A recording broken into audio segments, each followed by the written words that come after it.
on? No horsing around family. Zach Boyd back at it again. Training camp recap as we do every single day during training camp this year.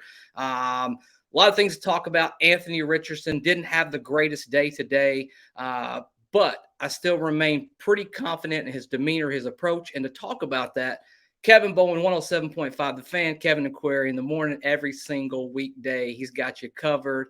The man never stops, and he even made time to hop on here on, I guess, 9 in the evening, man. So how you been? Good, Zach. Yeah, excited that about a weekend of camp, so we got a little bit more consistency just from a answer standpoint, and certainly going to ramp up here in the next week, and just crazy to think about a week from Saturday, man. It's First preseason game. it's already here. I feel like it took forever to get here, and now the ball's rolling. Here we are. I guess I'll kind of start right here, Kevin. Anthony Richardson didn't have the greatest day in camp. He wasn't as crisp as he has been prior to this. That being said, I'm still pretty impressed with the kid's demeanor, just his approach, his willingness to go out there and be, his own harshest critic when it really comes down to it. Things that you really like.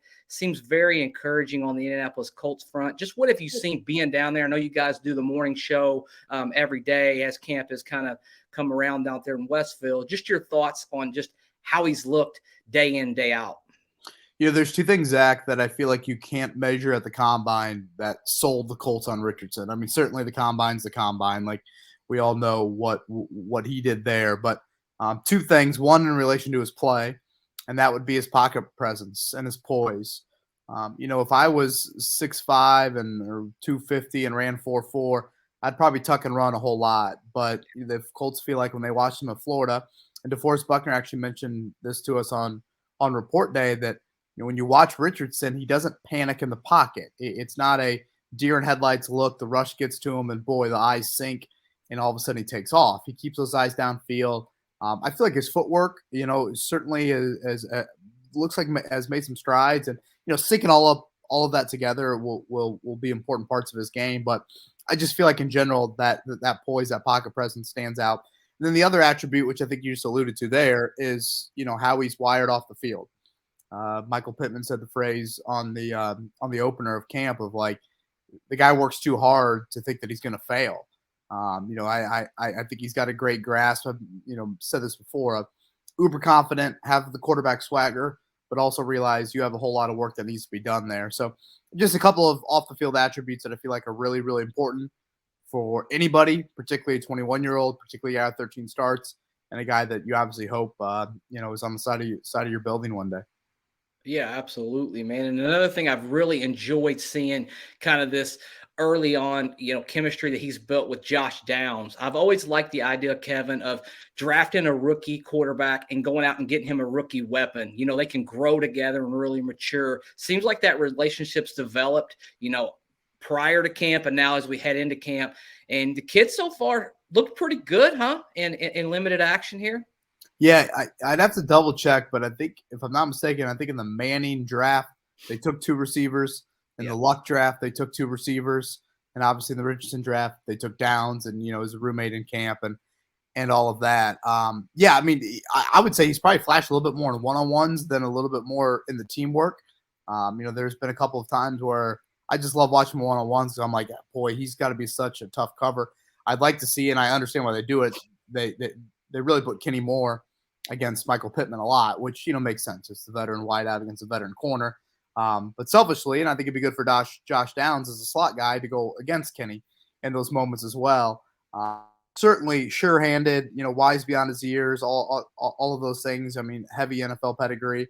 And, he did miss a valuable time in the spring, really, after that rookie minicamp with that knee injury. So I do think that his skill set kind of fits where you have question marks with Richardson, which, I think is important to have a very trustworthy guy in those areas of the field where maybe Richardson needs a little bit more work.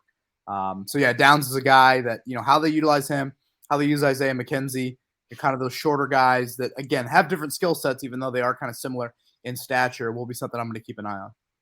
Yeah, I mean, it's going to be very fun to watch those guys grow together, and very encouraging early on in camp, at least from my standpoint anyways. little bit of news today. I guess Will Mallory comes off PUP, as well as we signed Dan Skipper from the Detroit Lions, a really, really big offensive lineman, 6'10", 330 pounds.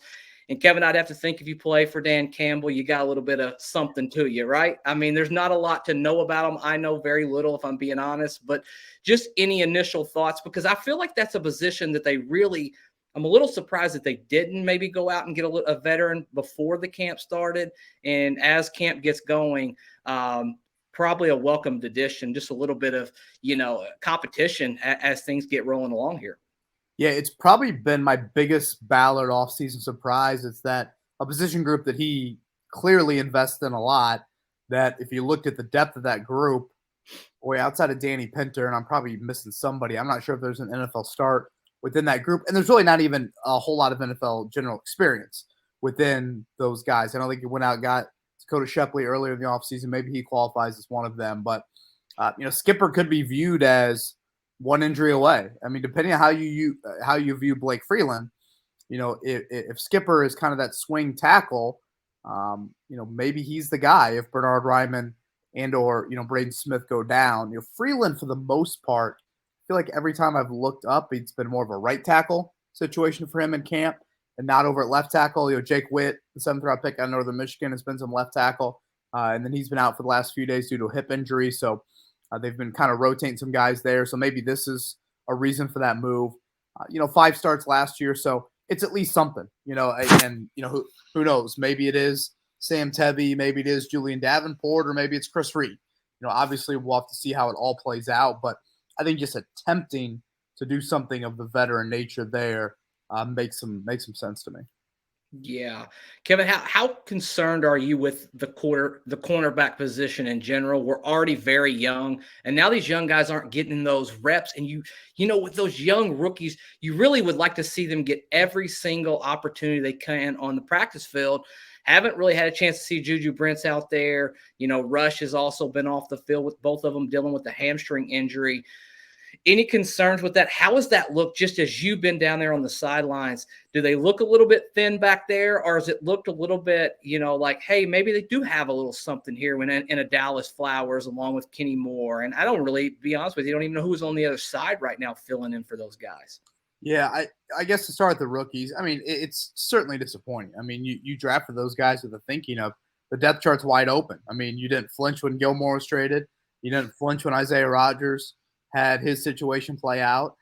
You've really relied on, or just been content, I should say, with what you have. And if you look at Brent's, what is it, 5 practices plus the dozen they had in the spring, and that's 17 practices. I mean, 17 practices that guys like Dallas Flowers, guys like Darrell Baker Jr., they've been able to kind of earn the trust of the coaching staff, and you've unfortunately just been sidelined.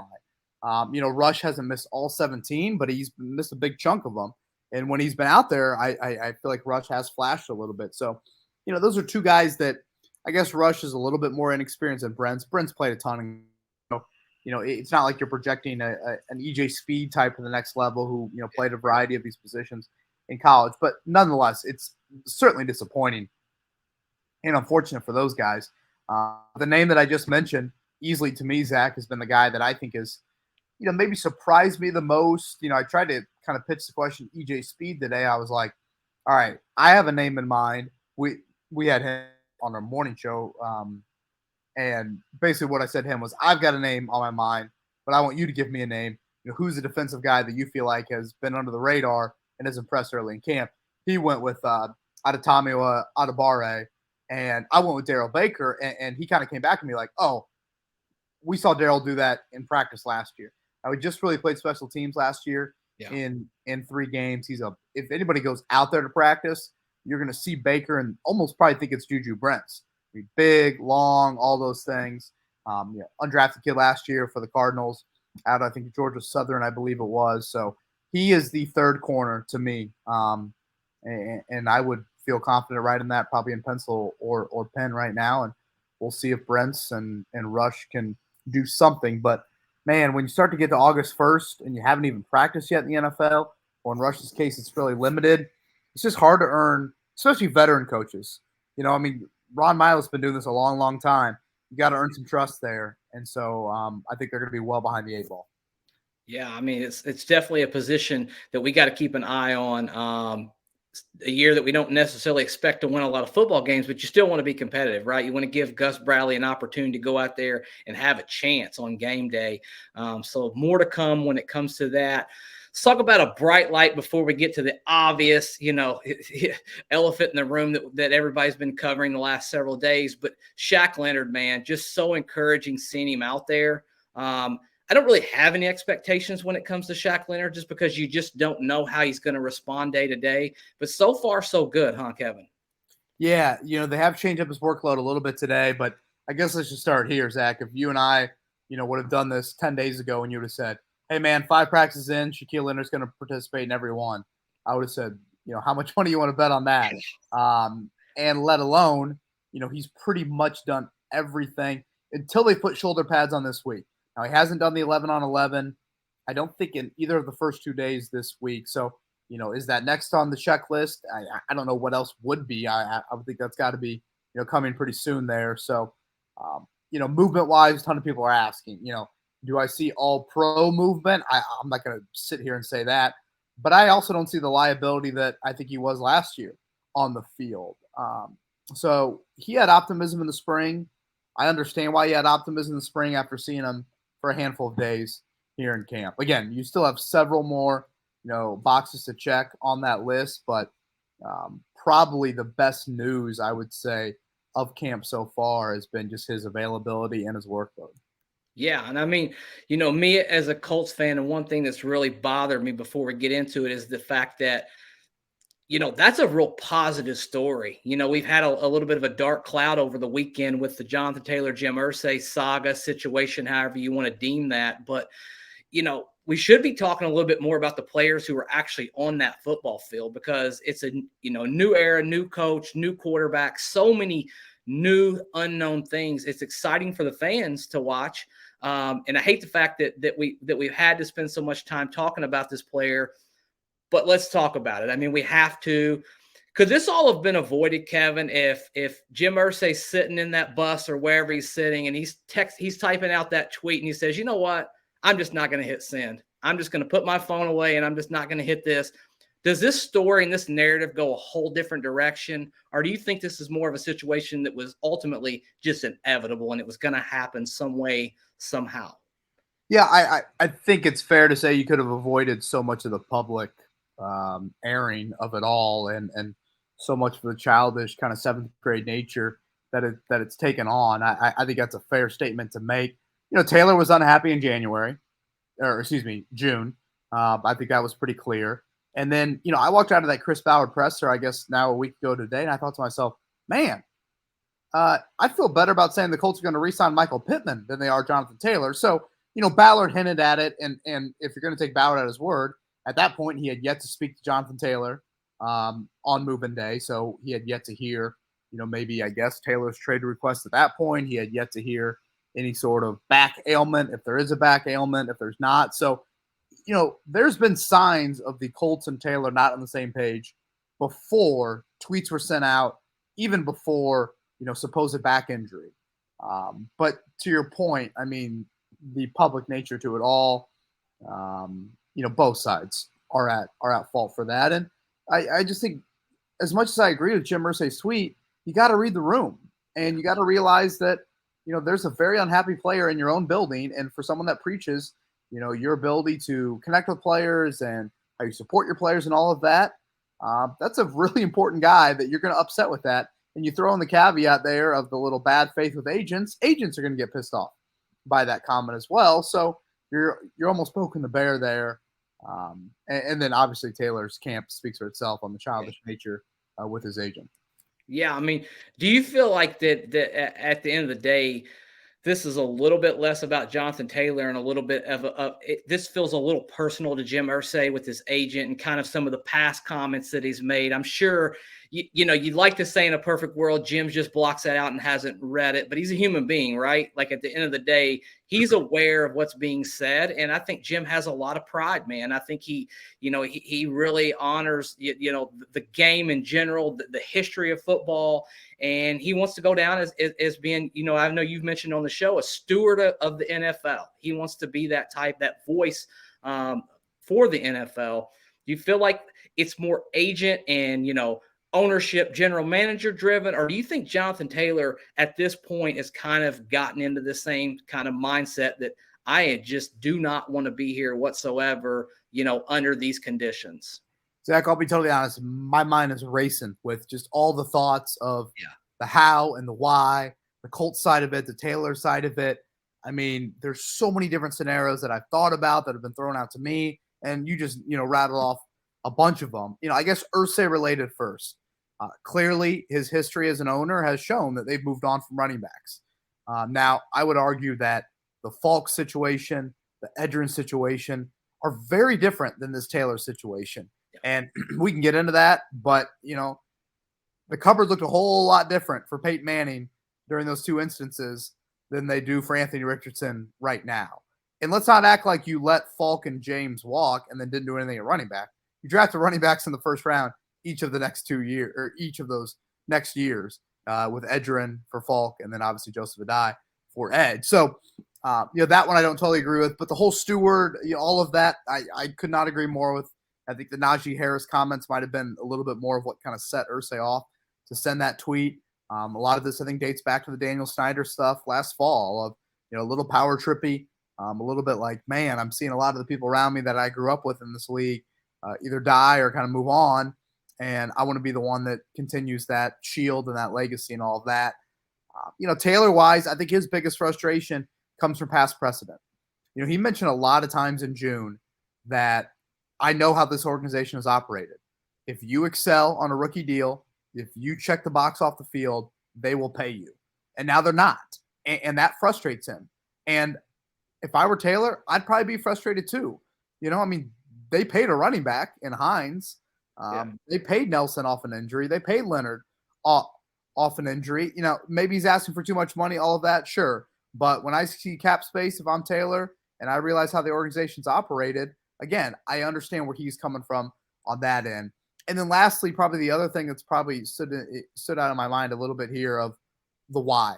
Why are the Colts all of a sudden not willing to do this? Because they have cap space. They've been very adamant, Ballard being the biggest one in this, of we'll pay good players regardless of position. So what's changed in the last 6 months, 7 months? Well, it's Shane Steichen.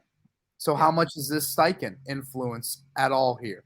Again, all of these thoughts have run through my head. I wish I had more conviction with maybe a couple of those thoughts than I do. I still think we're relatively early in this process. As crazy as that sounds, it's August 1st. Probably midway point of August is when things probably ramp up a little bit more of, hey, Taylor's either got to get off that PUP list or something. Maybe you have another injury around the league to a running back and the team becomes more running back hungry. I don't know, man. But again, the fact that we're a week into this and this is where we're at, it's absolutely insane to me that it's gotten to this point so quickly, so publicly. Yeah. I mean, and you don't see a lot of these storylines with the Indianapolis Colts. I think that's what's fascinated us, on this. And I think especially Taylor.